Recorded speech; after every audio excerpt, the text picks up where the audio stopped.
вчера 8 ноември околу 17 часот на бројот 112 во ЦУК стигнала пријава од едно лице кое што пријавило дека заедно со својот пријател планинар планинареле некаде на подрачјето помеѓу врвот Бакрдан и Тито врв.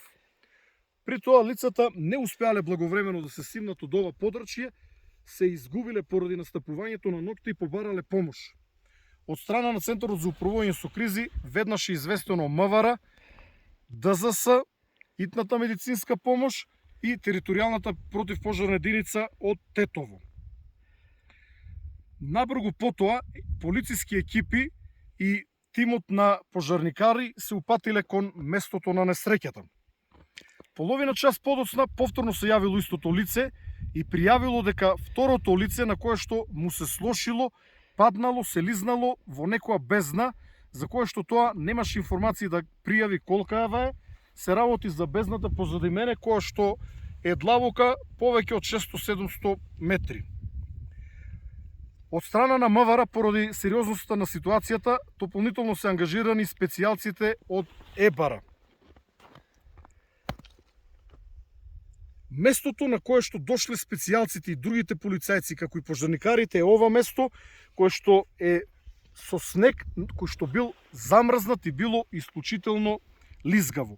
Малку подоцна на ова место само иницијативно доаѓа и директорот на Националниот парк Шар планина, господинот Ибрахим, како еден извореден алпинист, Надир, еден од нашите најдобри алпинисти со искуство во спасување. На ова место припадниците на ЕБАРА се обиделе да лоцират каде се наоѓа повреденото лице кое што пропаднало во провалијата.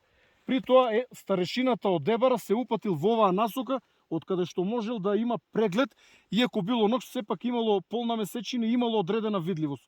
Но движејќи се кон горната страна, од каде што можел добро да погледне, се лизнал и летнал во провалијата.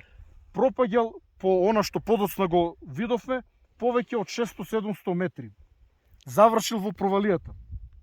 Припадниците на ЕБАРА цело време довикували и се обидувале да го добијат и првото лице кое што прво паднало во провалијата, но и нивниот старешина од ЕБАРА. Нешто подоцна, старешината, иако изнемоштен, се јавил преку радиоврска и кажал дека не знае каде се наоѓа, дека има повреди, но генерално се чувствува во состојба во која што може да контактира. Но, бидејќи се работи за исклучително стрмно место, Ибрахим и Надир се обиделе да пуштат јажиња за да можат сите заедно да се спуштат до местата да ги најдат двете повредени лица, но јажињата биле недоволно долги, биле околу 300 метри, а овде, како што реков, се работи за 600-700 метри. И затоа Надир одлучил сам со алпинистичка опрема да се спушти до подножието на оваа провалија.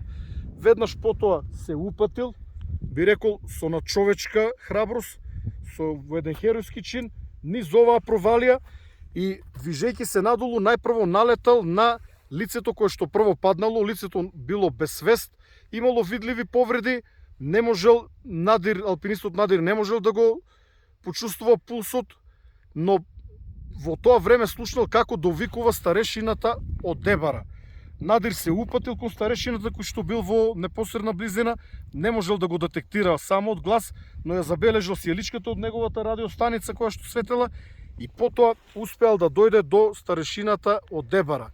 Старешината можел да комуницира, немал скршеници на рацете и нозите и можел да стане и потоа со, би рекол, надчовечка сила старешината станал со тешки повреди. Надир му помагал во движењето и се упатиле кон горна лешница, а од другата страна за тоа време се упатила други тимови од специјалците од ЕБАРА. Еден тим од специјалци останал овде, а други тимови пошле од долната страна. Првото лице кое што се повредило, поради тоа што се наоѓало погоре на исклучително стрмно место, била донесена одлука истото да се излече неколку часа подоцна откако ќе се раздени со помош на хеликоптер. Припадниците на ЕБАРА успеале да го пресретнат Надир некаде над бачилото, горна лешница, и тие помогнале